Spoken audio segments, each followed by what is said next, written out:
नमस्कार, आप देख रहे हैं न्यूज 24। आपके साथ मैं हूं रवि ठाकुर। कहते हैं सियासत के कई रूप हैं, लेकिन अगर सियासत के सभी रंग आपको देखने हैं तो चुनाव के वक्त देखिए। साल 2023 और साल 2024 कुछ महीने देश की राजनीति के लिए बेहद अहम है।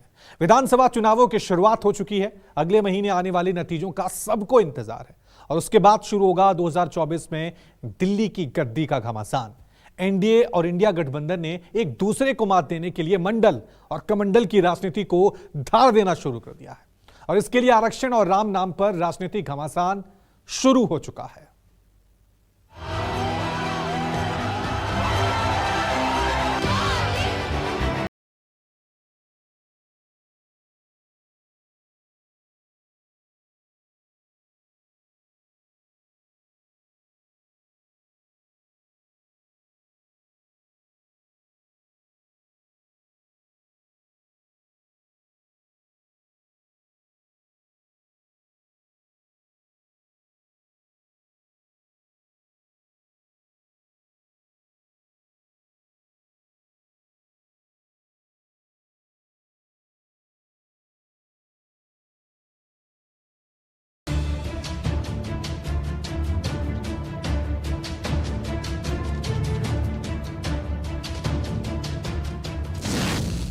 राम राम सियासी विश्लेषण 24 से पब्लिक मूड का परीक्षण।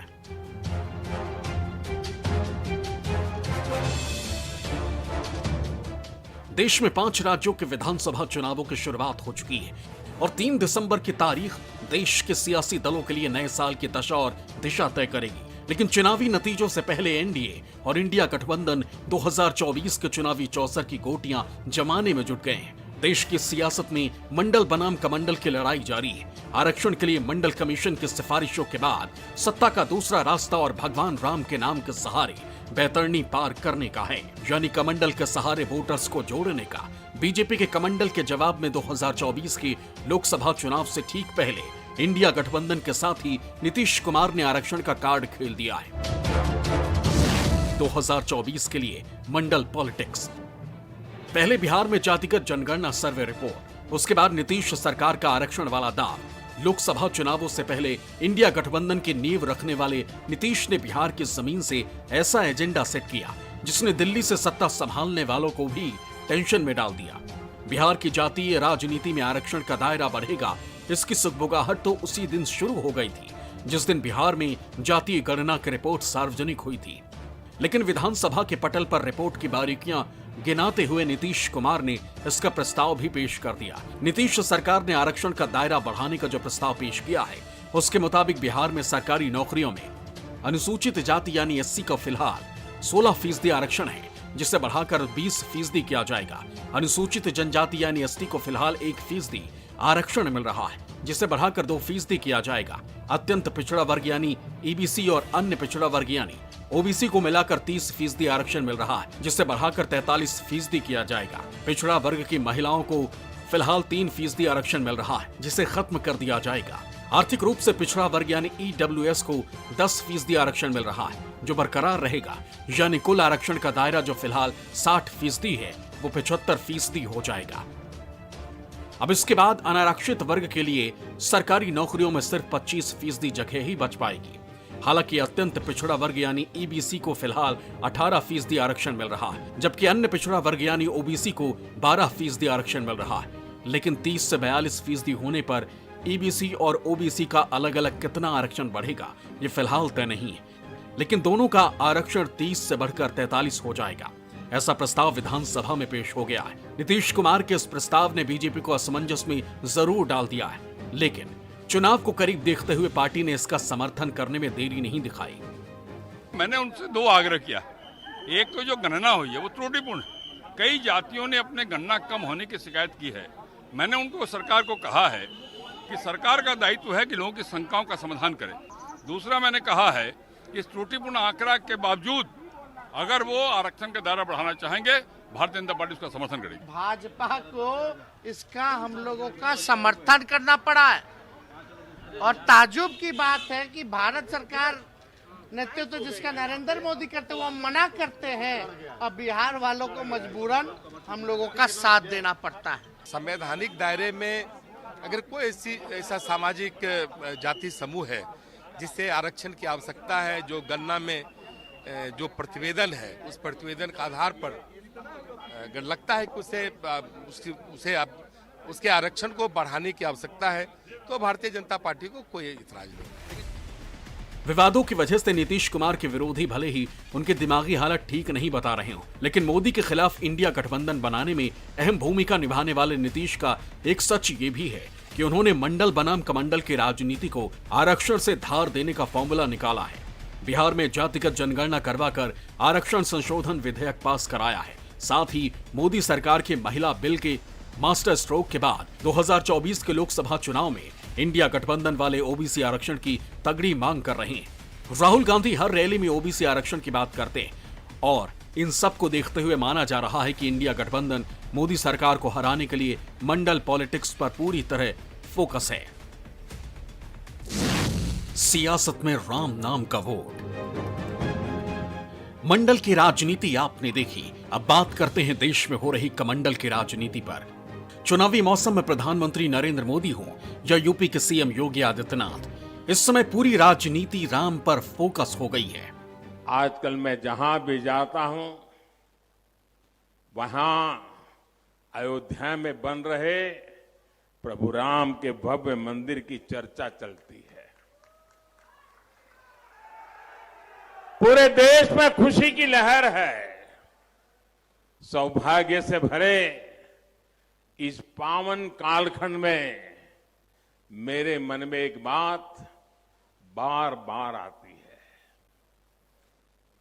मैं स्वयं सोचता रहता हूं और जो बड़ों से सुना हुआ है वो बात हर पल मेरे कान में गूंजती रहती है, मेरे मन को आंदोलित करती रहती है और मुझे तेज गति से दौड़ने की प्रेरणा देती है। और वो बार बार मैं उसका स्मरण करता हूं जहां कहा गया है, राम काज किने बिनु मोहि कहां विश्राम।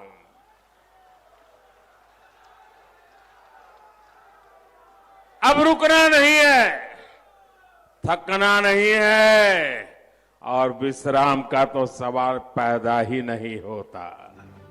प्रधानमंत्री मोदी भले ही चुनावी राज्यों में हों, लेकिन हर चुनावी रैली और हर जनसभा में राम और राम मंदिर निर्माण के मुद्दे को जनता के सामने पूरी तत्परता से उठा रहे हैं। आज हमें सौभाग्य मिला है कि हम भगवान राम का भव्यतम मंदिर बनता देख पा रहे हैं और अयोध्या की अगली रामनवमी पर रामलला के मंदिर में गुंजा हर स्वर पूरे विश्व को हर्षित करने वाला है। अयोध्या में अगले साल यानी 22 जनवरी को रामलला की प्राण प्रतिष्ठा है। पीएम मोदी इस आयोजन के मुख्य यजमान होंगे। तो राम मंदिर के शुभारंभ से पहले योगी सरकार ने पहली बार अपनी पूरी कैबिनेट लेकर अयोध्या पहुंच गए। रामनगरी अयोध्या में सीएम योगी आदित्यनाथ और उनकी कैबिनेट की ये तस्वीरें बताती हैं कि 2024 की राजनीति का मूल मंत्र एक बार फिर से कमंडल ही है। अयोध्या बीते 7 वर्षों से जहां पर दीपोत्सव का अनूठा कार्यक्रम आयोजित होता है और इस बार ये 7वां वर्ष है। दीपोत्सव के कार्यक्रम के लिए अयोध्या तैयार है। छोटी दीपावली जिस दिन भगवान श्री राम का आगमन होता है उस रात से दीपावली की एक रात पहले यानी छोटी दीपावली को दीप यहाँ पर जगमगाए जाते हैं, इस मान्यता के साथ कि जब भगवान श्री राम रावण का वध करके लंका से अयोध्या वापस आए थे तो उस रात अयोध्या को दीपों की रोशनी से जगमगा दिया गया था और उसी के प्रतीक के स्वरूप में हर वर्ष यहाँ पर बीते 7 सालों से योगी सरकार में दीपोत्सव का एक कार्यक्रम आयोजित किया जाता है। चुनाव चल रहे हैं और दिल्ली की जंग की तारीख भी नजदीक आ रही। ऐसे में अयोध्या को इस बार खास तौर से तैयार किया गया है। अयोध्या के भव्य मंदिर में रामलला के विराजमान होने से पहले की ये आखिरी दिवाली है। यही वजह है कि इस बार अयोध्या के दीपोत्सव को बेहद खास बनाने की पूरी तैयारी हो चुकी है। इस बार दीपोत्सव इस लिहाज से भी बेहद खास है क्योंकि बस 2.5 महीने बाद ही यहाँ पर भगवान श्री राम का भव्य मंदिर बनकर तैयार हो जाएगा और 22 जनवरी 2024 की वो तारीख जब भगवान श्री राम लला उनकी मूर्ति की अयोध्या के उस भगवान श्री राम के मंदिर में प्राण प्रतिष्ठा की जाएगी।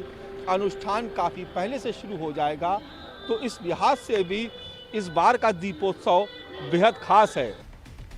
2024 के लिए सजने वाले राजनीतिक मंचों के लिए भी अयोध्या के दीपोत्सव को खास बनाने की तैयारी है। पिछले 7 सालों से अपना रिकॉर्ड तोड़ने वाला अयोध्या का दीपोत्सव एक बार फिर नया रिकॉर्ड बनाने के लिए तैयार है और इस नए रिकॉर्ड की झलक का 2024 में भी दिखना तय है। अब हम आपको लेकर के आ गए हैं दीपोत्सव कार्यक्रम के मुख्य स्थल पर, राम की पहड़ी पर।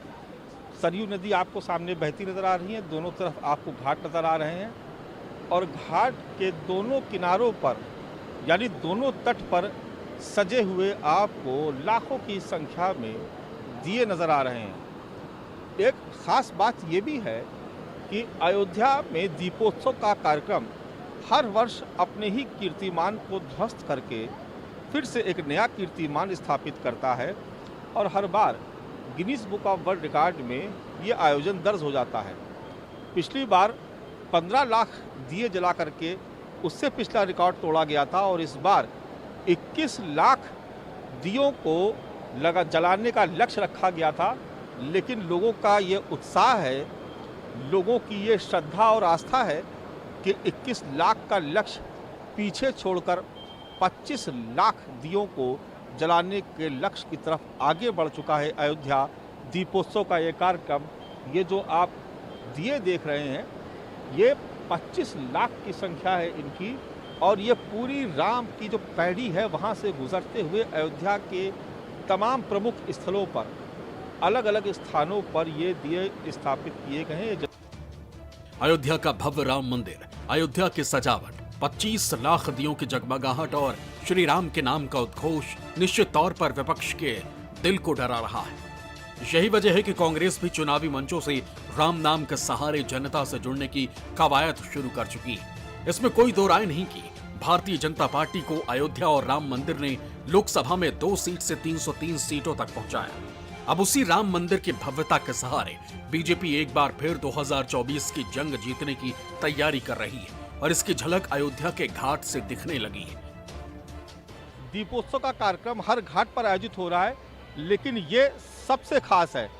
अब मन में सवाल उठेगा कि ये इतना खास क्यों है, तो ये बता दें हम आपको कि ये जो आप दियों की कतार देख रहे हैं इसको बड़े गौर से देखिएगा और समझाने की कोशिश हम करेंगे कि ये दियों से जो आप पूरी कतार देख रहे हैं और कुछ कुछ जगहों पर आप मार्किंग देख रहे हैं, जैसे ये 17 नंबर है, ये 16 नंबर है, उधर बीच में आप देखेंगे ये मार्किंग, ये चौक से पहले निशान बनाया जा रहा है। दरअसल अयोध्या में भगवान श्री राम के जिस मंदिर का सदियों से इंतजार हो रहा है, दीपोत्सव के माध्यम से उस मंदिर की आकृति को यहाँ पर उकेरा जा रहा है।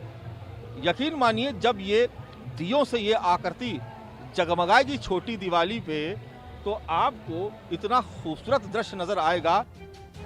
2023 के विधानसभा चुनाव और 2024 की लड़ाई एनडीए और इंडिया अलायंस की करो या मरो की लड़ाई है। विधानसभा चुनावों में विपक्षी एकता भले ही बिखरती नजर आ रही हो, लेकिन जानकारों का मानना है कि 3 दिसंबर के बाद हालात बदलेंगे और देश की राजनीति का रुख कुछ और होगा। और यही वजह है कि विपक्ष कछुए की रफ्तार से ही सही लेकिन अपने एजेंडे में जुटा है और सत्ता पक्ष इसकी काट ढूंढने की कवायद कर रहा है। अयोध्या से मानस श्रीवास्तव के साथ ब्यूरो रिपोर्ट, न्यूज़ 24।